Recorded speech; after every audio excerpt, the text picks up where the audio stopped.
the conservative democracy, which is based on the strict father model. And in this frame, so when this frame is activated, it brings up the idea of authority being the highest moral authority. And that authority figure defines right or wrong and rules through punishment. So how do you decide who the authority figure is? It's based on a hierarchy. For example, you have God over man, man over woman, man over nature, whites over non-whites, rich over poor. You get the idea. And that is who the authority figure is. And that authority figure rules through punishment.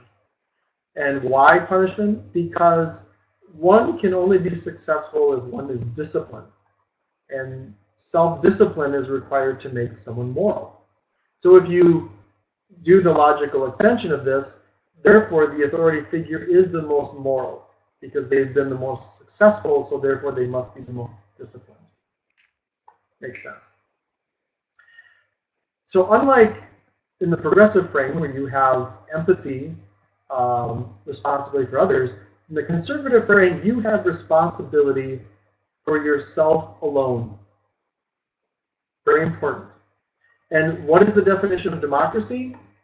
It provides maximum liberty to seek one's own self-interest without the responsibility for others. That's critically important. You can look at every conservative policy and it translates directly to this idea of providing maximum liberty to seek one's own self-interest. And yes, that can mean profit and accumulation of wealth. So success comes from self-discipline. Lack of success implies lack of morality. And the public is immoral. Why is the public immoral? Because it takes away those incentives for personal and private success through regulation, taxes, things like that. And conservatives conceal this fundamental truth that progressives acknowledge, and that is that the private depends on the public. Why do they conceal it? Because in order for their frame to function, that has to be true. And since the frame is a physical system of neural circuitry in the brain, the preservation of that system is the highest priority that the brain makes when you are in that frame, in that system. So that is a place where conservatives are vulnerable. This idea that the private depends on the public. So here's a perfect example of that. This is a Scott Walker interview with the Young Americas Foundation. I'm going to switch over to the video here.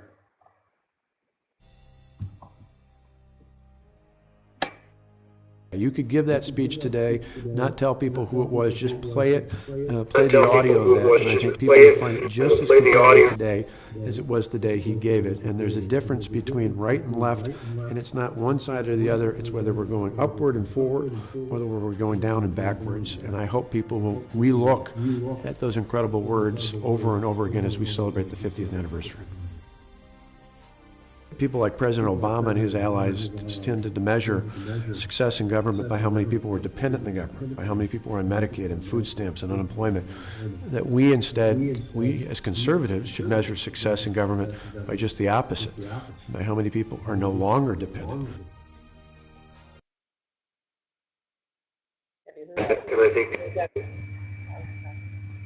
So did you catch that?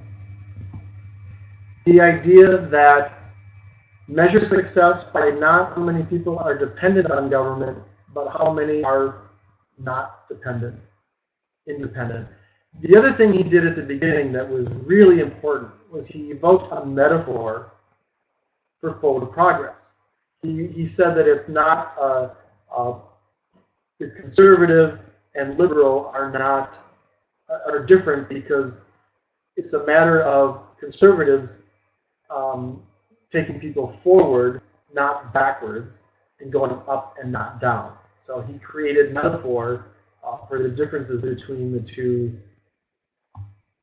two. Well, in his mind, moral. Some people would interpret it as partisan, but it's clearly moral with Scott Walker and most conservatives. So here are some critical concepts that progressives have failed to practice. Now that you have a little bit of background in the frames, and conservatives do well, and actually, in fact, are basically marketing and ideas based in cognitive science, how people understand the world. We talked about this, just the facts doesn't win votes. I was astounded that after the last governor's election, that there were a lot of people that I have a great deal of respect for, I like and talk to all the time, who said if we just need to get the facts out more about how terrible Scott Walker is, about all the things he's not doing. I can guarantee you there were very few voters in Wisconsin that did not know that Scott Walker had not met his job goal. And yet it didn't matter. Why is that? Because all politics are moral. Politicians create policy because they believe they're morally right. And those policies, whether you are conservative or progressive, are based on your values. So you need to provide context for those facts within your frame so that people understand the facts and why they are important in terms of your frame, not your opponent's. And this is not propaganda. This is not spin. This must be authentic. It must be honest. And as I said, this is to provide a frame in order for the truth to be accepted. Otherwise, people won't hear the truths that you're trying to talk about. Here's a perfect example of that. You all remember this 10 days of early voting, 10 reasons to vote against Scott Walker, right? How many of you remember, other than this one, any of the other reasons to vote against Scott Walker? Guessing none, because I don't. So here's something interesting as well. We talk about centrists and moderates, how we have to get the moderate vote. Well, there's really no such thing as a centrist or moderate. There's no ideology of the center. There's no moral frame for the moderate. What people are biconceptual. I guarantee you virtually every one of you sitting there today are part progressive and part conservative. If you can watch a John Wayne movie and understand the plot and understand the message, you are part conservative. Most conservatives have the capacity for empathy. They do things for others. They generally care for others, whether it's immediate family, friends. They care for those people, and in times of crisis, will take responsibility for those people.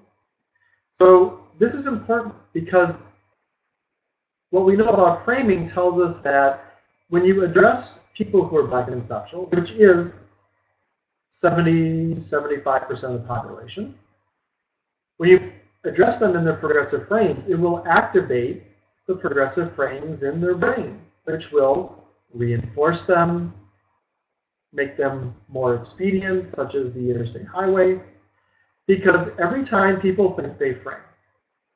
So for example, George Lakoff wrote a book, very famous book, Don't Think of an Elephant. You know, what's important about that? First of all, it demonstrates why negation is so unsuccessful. If I tell you don't think of an elephant, you're all thinking of an elephant. The other thing that it does is you now frame that sentence through neural binding to activate all sorts of thoughts and emotions about an elephant. And you do it unconsciously. So what we're going to do is consciously choose frames through effective language to effectively communicate our progressive ideas. So the next video is a great example of saying what you believe in the progressive frame.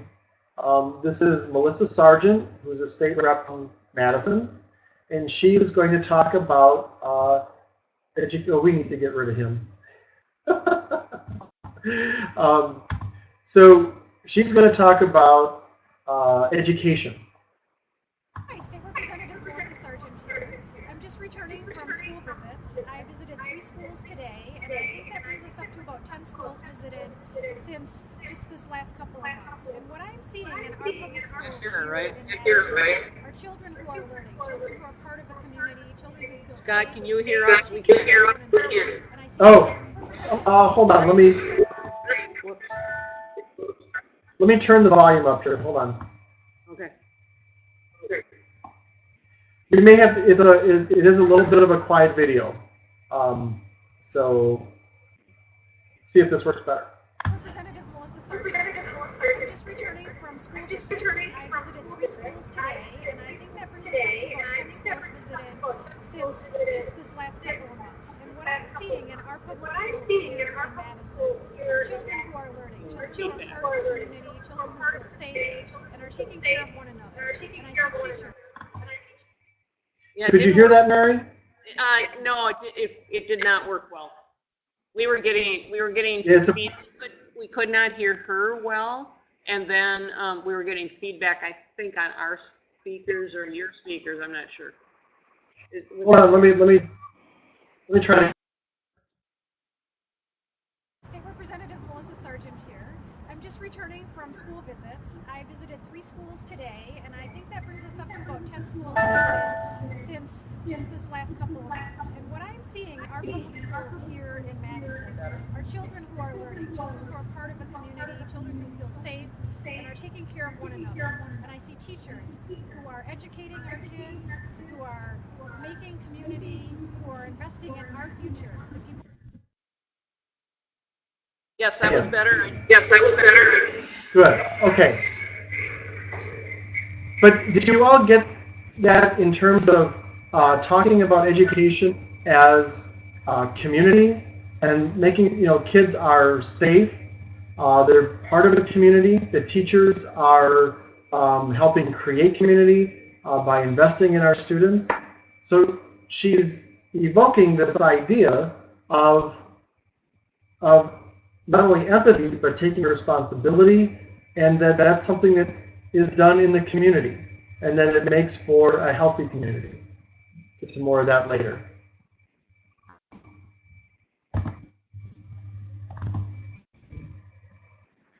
So some takeaways from all this is that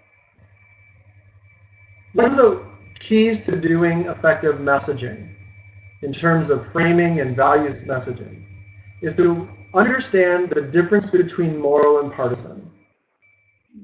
You all know that there are Democrats who have conservative values and that there are Republicans who have some progressive values. Not so many, but they are there. But to understand the difference between moral and partisan on issues and identify that moral frame, then find out where biconceptuals are on those issues. And education is a great one because there are so many rural conservatives that care very deeply about their community schools. And they're biconceptually progressive on education. So if you speak to them about education in the progressive frame, you can then use that same language on other issues to continue evoking the progressive frame and reinforcing it, beginning with something they believe, and then bringing them over and reinforcing the progressive frame on other issues. And that helps us avoid issue silos and creates kind of unity and collaboration across issues. So I'm sure a lot of you are feeling a little, wow, what are we going to do? This seems hopeless. The conservatives are so dominant. But I want to bring you a message of hope. And that is that there's hope in all of us. Because we all evolve for empathy. It is part of our DNA. It is how our brains evolved. And you understand that because you unconsciously seek a connection with others in the world. There was an amazing discovery by Antonio Damasio, who's an Italian neuroscientist, who discovered mirror neurons. And mirror neurons are present in all of us. They're present in virtually every mammal on Earth. And it allows us to experience the activation of the same neurons watching an activity, watching somebody do something or experience something, as actually doing that activity ourselves. So if you were all sitting there watching me on the big screen, and somebody came and poured an ice cold bucket of water over my head, the same neurons would fire in your brain, creating an unconscious and somewhat conscious reaction to watching that happen as me experiencing it. Which is why we all love cute puppy stories, why we all love watching kids open birthday presents, why we all experience pain when we see somebody else experience pain or suffering. We evolve for empathy. The problem is that's been suppressed by the conservative self-interest frame dominance. And all we need to do is start strengthening it through effective framing, to start evoking empathy and start exercising the neural circuitry for empathy through the progressive frame. And it can happen very quickly, too. I have an example of that coming up. So now we're going to have some fun. By now, I'm sure many of you have heard a lot of pundits, talking heads, except for me, talking about the 2014 election and what happened and where do we go from here. And I'm going to, tonight, present to you the theory that, based on what the Mary Burke and Scott Walker visions were, as presented in their campaigns, that Mary Burke could not have possibly won. And you're going to see why in a moment. First, I want to take an informal poll. Whose vision of Wisconsin is this? This is directly from the election. Wisconsin with a leading economy, leader in the Midwest, top 10 in the nation, education system producing graduates who have skills and education to compete in the workforce, state that's found ways to balance job creation with protecting natural resources, especially like agriculture and mining. Who do you think that was? Is there a consensus? Yes. Can you hear us? Yes. Can you hear us? Oh, I can. Yes. Yep. Mary Burke. Mary Burke. Right? Is that our consensus? Are you sure? Are you sure? Are you sure? Now we're thinking more Walker. Okay. Well, I'll reveal towards the end of this section, but think about it a little more as we go here. So I'm just going to play. It's very brief. I'm sure you all saw it, but in this context, you're going to see it differently. This is the first Walker campaign ad. And understand that the pain frame is set by the first actions and messages of the campaign very intentionally. So here is the first campaign ad. It had gotten pretty bad 4 years ago. Over 130,000 jobs lost. A deficit over $3 billion. And taxes going up. Wisconsin's future looked dark. But it's different now. Wisconsin is turned around. The deficit is gone. Taxes are lower. And more people have gone back to work. Kids are going to college. Families are planning vacations. And more are going to sleep knowing they have access to health care. Unemployment is below the national average, and we're investing in worker training to prepare people for the jobs that are available. The goal is that everyone who wants a job can find a job. Less dependence on government, more dependence on individual hard work and pride. That's progress. That's what leadership feels like. And thanks to Governor Walker, Wisconsin is back on.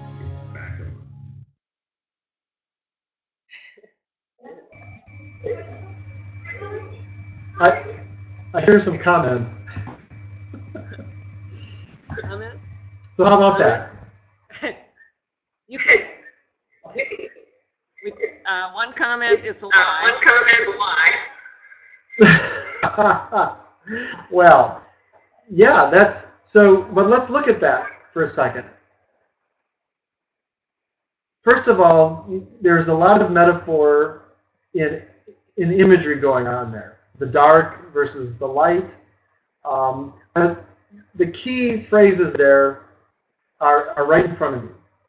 The goal is that everyone who wants a job can find a job, meaning, now think of this in terms of what you learned about the conservative frame. If somebody can't find a job, what does that mean? They're not disciplined enough, right? So they deserve their joblessness, they deserve their poverty. That is punishment for being not disciplined and immoral. Critically important. That's why the whole job creation thing is so critical to the conservative frame. And then, of course, you saw this earlier in his victory speech. Less dependence on government, more dependence on what? Individual hard work and pride. All these things like pull yourself up by your bootstraps, work hard, take pride. Those are all defined metaphors by this idea of less dependence on government, more self-interest, pursuit of your own self-interest, and individual hard work to define success. So, specifically, how does that evoke the conservative frame? Some really important points here. First of all, you probably understand this instinctively because I'm guessing most of you have a very visceral reaction when you see Scott Walker. Right? I mean, if you had all just eaten, you would have a nauseated feeling. Why is that? It's because Scott Walker has become the embodiment of the strict authoritarian father. And that is the contrary moral worldview that all of you have. So think in terms of that this is how you feel seeing Scott Walker is the same feeling that conservatives have when they look at Tammy Baldwin, Barack Obama, Mark Pocan, etc., etc. Okay? That physical embodiment is important because remember, everything you understand is physically in your brain. So that physical connection, positive or negative, is critically important. Okay. The public is immoral and it takes away incentives to private success. That's foundational to everything that Scott Walker says and does. The private sector is the only sector that has the moral right to create jobs. The public gets in the way. Okay? Also critically important. Talked about this before. Those who do not have jobs are undisciplined and immoral. They deserve their unemployment. They deserve poverty. More importantly, Scott Walker is the moral conservative leader.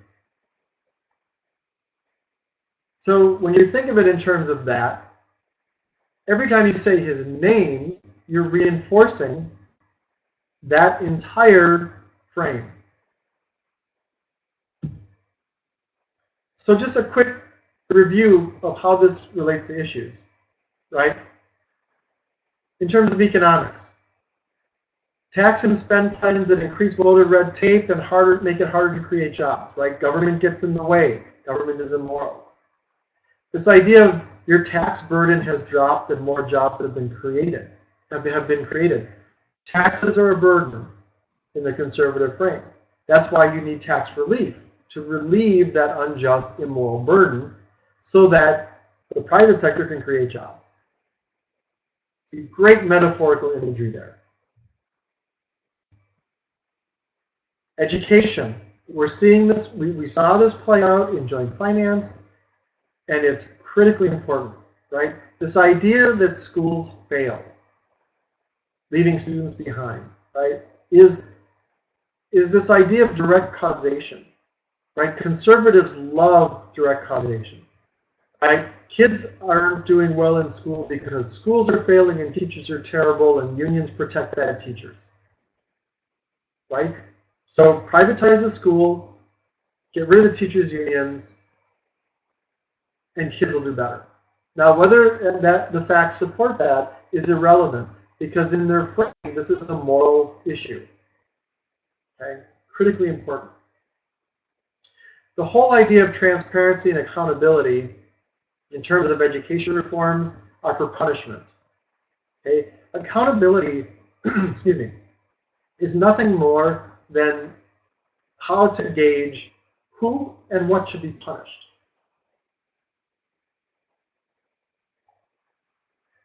For example, this idea that schools that fail to meet expectations should be closed and turned into charter schools or private schools, right? Accountability. So when conservatives talk about accountability, they mean punishment. And then we talked about the idea of career ready being a metaphor and code in conservative language for education is to get a job. Serves no other function but to make sure that kids can get a job because it provides them with discipline. Healthcare. We've seen healthcare has turned into being understood in terms of the market. So conservatives and public discourse is always about healthcare costs and family and employer budgets and eliminating red tape because bureaucratic red tape increased costs. Now we know it doesn't, right? Factually, that's not true. But in terms of, again, their moral frame and their moral certitude on this issue, it's consistent with what they believe. And the idea of giving families more control of their health care is, again, evoking this idea of control in terms of the authoritarian figure, in the family having control, the strict father having control. Not in terms of mutual responsibility or community or empathy, but individual control. Of course, in the marketplace as well. So now let's look at the Burke campaign. Many of you would have seen this, and this is her in this small video. bar that my father had a big idea. Trek bicycle. I'm Mary Burke, and I'm proud to have helped build Trek into a great Wisconsin company where nearly 1,000 people go to work every day. But I also know that for too many, the economy isn't working as it should. Good jobs like Trek's are hard to find, and it's a struggle paying the bills or saving a little. That's why I'm running for governor, because we can do better. Instead of the petty politics that make Madison a battleground, I'll work every day to bring people together like I did. Instead of more cuts to education, I'll make sure our kids have the skills and training they need to succeed. That's what the program I started is doing for hundreds of students every day. And instead of more breaks for big money special interests, I'll work for families like yours. Because you deserve a governor who puts you first. And that's what I'll do every day.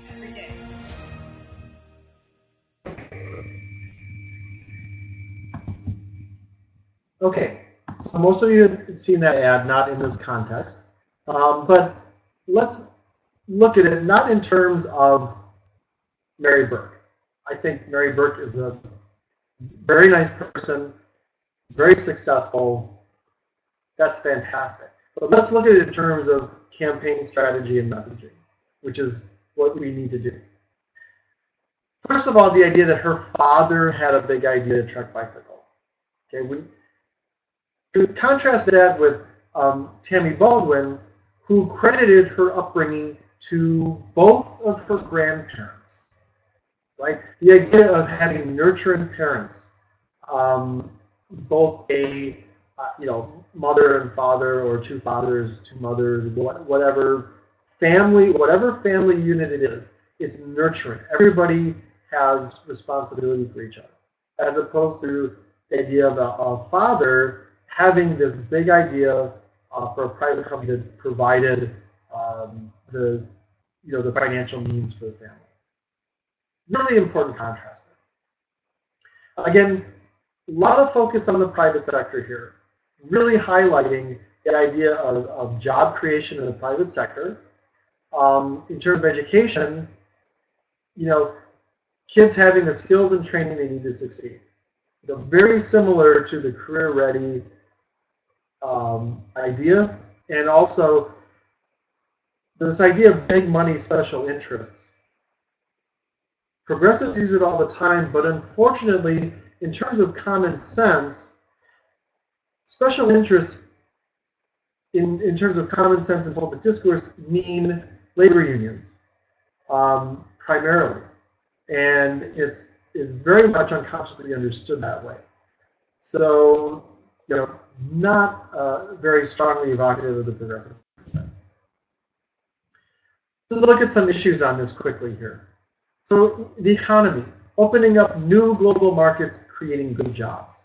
Private sector approach as Secretary of the Department of Commerce, right? Putting the private sector above the public, and in fact focusing on the idea of job creation in the private sector, evoking the conservative frame. Education, offering a way up to a good job, key to a strong economy, right? This one I found really interesting, linguistically and cognitively, knowing that every Wisconsin student prepared to work hard can realize their dreams. So what does that say about kids who are not realizing their dreams? They're not working hard. They're not working hard enough. Right? That idea of if you are moral and disciplined and you want a job, you'll find a job. Very interesting. And then talking about accountability measures, private schools, it doesn't matter if you're talking about the specific detail of private schools taking public dollars, right? You're evoking this whole idea of accountability. Critically important. And then healthcare. We've come into this time based on the Affordable Care Act and the Supreme Court decisions upholding the Affordable Care Act, where healthcare in this country is codified as a function of the market, function of economics, not in terms of something critical to freedom, critically, fundamentally necessary for life, right? So what is the message on healthcare? Smart, fiscally responsible ways families getting the health coverage they need. Affordable and accessible, and then evoking the idea of the Walker administration taking a different approach, right? But if you look back at what healthcare was very similar. Setting aside details of whether you accept Medicaid money or not, the overall frame being evoked, which is how people vote, is very similar. So whose vision was that up above? That was the Burke campaign. And maybe some of you saw and gave it away, but seeing this, if you have a governor's race where you have a question on a statement of who that is and what their moral position is based on this idea of framing, that can be a problem. So that's something that we really need to work on in terms of not only candidates, but everyone in every county, making sure that things are framed properly, and then we start evoking progressive ideas and forwarding progressive vision.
Good afternoon. Appreciate the opportunity to give you an update as to what's going on, or in this case, in some cases, not going on in the state capitol. First off, I want to begin certainly acknowledging the thousands of people who are outside protesting, many of whom are from the state of Wisconsin. Many more lately have been coming in from other parts across the country. Certainly acknowledge their right to be heard, but I particularly want to thank the 300,000 plus state and local workers from across Wisconsin who, unlike those here today, didn't skip out on work, showed up for their jobs, did their jobs the way that they have done in the past, and I believe will do in the future, and that is be good professional public servants, and we appreciate the work that they continue to do.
Wisconsin's always been a place of big ideas.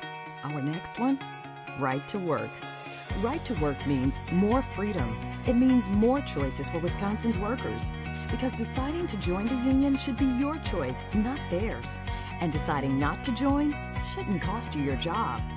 Right to work means more jobs for Wisconsin. It means making Wisconsin a better place for new businesses. So tell your legislator, right to work is right for Wisconsin.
Freshman Senator Ron Johnson has only been in office 4 months, and he's already making a big impact, taking on the budget and the deficit, and being talked about as a candidate for vice president. Senator Johnson is here with us now. Sir, thank you very much. Big issue coming up very soon, within days, I guess, the debt ceiling. The vote is just days away. What will you do when asked to raise the debt ceiling, and why? Well, hello, Eric. Thanks for having me on. I think the vote on the debt ceiling is a very important moment in time where we can really expose who's serious about actually controlling spending and who isn't. So I think we need to utilize that moment as of maximum leverage to extract the strongest possible spending controls. Because in the end, that's our problem. We have a spending problem. And really, the way, as a manufacturer, I always look to the root cause of the problem. And to me, the root cause of our problems right now is the size, the scope. That includes regulation and the cost of government. And I think what we first need to do is establish a very hard spending cap. And that's what we need to attach to that debt ceiling vote.